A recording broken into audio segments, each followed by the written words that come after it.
ইতিহাসে যুদ্ধ, ষড়যন্ত্র আর ক্ষমতার লড়াইয়ের গল্পের ভিড়ের মাঝেই কিছু ঘটনা কিংবদন্তির রূপ নেয়, যা প্রজন্ম থেকে প্রজন্ম মানুষের মনে দাগ কেটে যায়। মুঘল সাম্রাজ্যের প্রতিষ্ঠাতা জহিরুদ্দিন মোহাম্মদ বাবরের মৃত্যু এবং তার পুত্র হুমায়ুনের জীবন ফিরে পাওয়ার ঘটনাটি এমনই এক কিংবদন্তি, যা পিতৃস্নেহের এক চরম নিদর্শন হিসেবে আজও আলোচিত হয়। 1530 সালের কথা। বাবর তখন হিন্দুস্থানের সম্রাট। দীর্ঘ সংগ্রামের পর তিনি এক বিশাল সাম্রাজ্য প্রতিষ্ঠা করেছেন, কিন্তু তার মন জুড়ে ছিল রাজ্যের ভবিষ্যৎ নিয়ে চিন্তা। তার প্রিয় পুত্র এবং উত্তরাধিকারী হুমায়ুন তখন সম্ভলের জায়গিরদার। হঠাৎ খবর এলো হুমায়ুন গুরুতর অসুস্থ। তার অবস্থা এতটাই সংকটজনক যে দিল্লির সেরা হাকিম এবং বৈদ্যরাও তার আরোগ্যের আশা প্রায় ছেড়েই দিয়েছেন। খবর পেয়ে বাবর দ্রুত ছুটে আসেন। প্রিয় পুত্রের শয্যার পাশে বসে তার যন্ত্রণা দেখে তার মতন শক্তিশালী সম্রাটের হৃদয়ও ভেঙে যাচ্ছিল। দিনের পর দিন হুমায়ুনের অবস্থার অবনতি হতে থাকে। যখন সমস্ত জাগতিক প্রচেষ্টা ব্যর্থ হল, তখন বাবর আধ্যাত্মিক উপায়কেই আশ্রয় করলেন। কথিত আছে বাবরের দরবারের একজন জ্ঞানী দরবেশ তাকে পরামর্শ দেন যে হুমায়ুনের জীবন বাঁচাতে হলে তার সবচেয়ে প্রিয় বস্তুটি সৃষ্টিকর্তাকে উৎসর্গ করতে হবে। অনেকে ভেবেছিলেন যে বাবর হয়তো তার মহামূল্যবান কোহিনূর হীরা উৎসর্গ করবেন, যা তিনি সবেমাত্র গোয়ালিয়রের রাজার কাছ থেকে পেয়েছিলেন।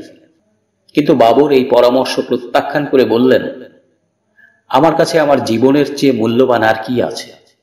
আমার পুত্র আমার জীবনের চেয়েও বেশি প্রিয়। আমি আমার নিজের জীবনকেই তার জন্য উৎসর্গ করব। এই বলে বাবর এক ঐতিহাসিক এবং অলৌকিক কাজ করলেন।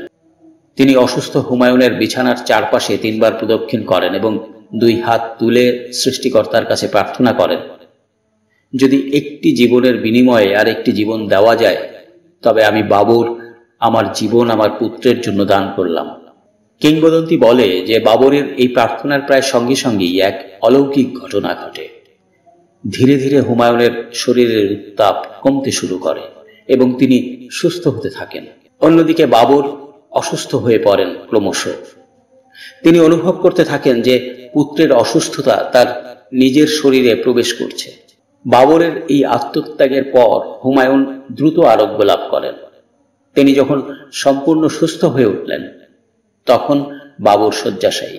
বাবরের শারীরিক অবস্থার দ্রুত অবনতি হতে থাকে, কিন্তু পুত্রের সুস্থ মুখ দেখে তার মনে ছিল পরম প্রশান্তি।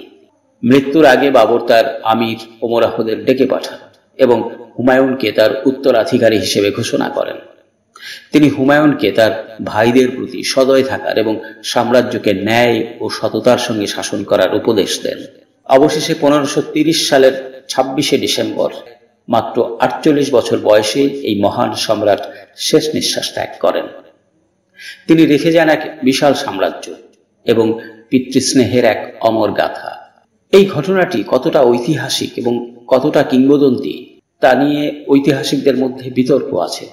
এই ঘটনার সবচেয়ে নির্ভরযোগ্য উৎস হিসেবে ধরা হয় বাবরের কন্যা গুলবদন বেগমের লেখা হুমায়ুন নামাকে। গুলবদন বেগম নিজে এই সময়ের সাক্ষী ছিলেন এবং তিনি তার বইয়ে এই মর্মস্পর্শী ঘটনার বিস্তারিত বর্ণনা দিয়েছেন। তাই এটিকে পুরোপুরি কাল্পনিক বলে উড়িয়ে দেওয়া যায় না। আধুনিক ঐতিহাসিকদের মতে হুমায়ুন সত্যিই গুরুতর অসুস্থ হয়েছিলেন এবং বাবর তার জন্য গভীরভাবে চিন্তিত ছিলেন। এটাও সত্য যে হুমায়ুনের আরোগ্য লাভের কিছুদিন পরেই বাবরের মৃত্যু হয়। তবে অসুস্থতার স্থানান্তর হওয়ার ব্যাপারটি চিকিৎসা বিজ্ঞানের দৃষ্টিকোণ থেকে সম্ভব নয়। ঐতিহাসিকরা মনে করেন যে বাবর দীর্ঘদিন ধরে যুদ্ধ এবং কঠোর জীবনযাপনের ফলে শারীরিকভাবে দুর্বল হয়ে পড়েছিলেন। পুত্রের অসুস্থতার মানসিক চাপ এবং বিনিদ্র রজনী তার স্বাস্থ্যের উপর মারাত্মক প্রভাব ফেলে। সম্ভবত এই মানসিক এবং শারীরিক ধকলই তার মৃত্যুকে ত্বরান্বিত করেছিল। হুমায়ুনের আরোগ্য লাভ এবং বাবরের মৃত্যু ছিল একটি কাকতালীয় ঘটনা, যাকে পরবর্তীকালে গুলবদন বেগম তার পিতার প্রতি গভীর ভালোবাসা এবং শ্রদ্ধার নিদর্শন হিসেবে এক অলৌকিক রূপ দিয়েছিলেন। ঘটনাটি আক্ষরিক অর্থে সত্যি হোক বা না হোক, এর অন্তর্নিহিত আবেদন চিরন্তন। এটি একজন পিতার নিঃশর্ত ভালোবাসার প্রতীক।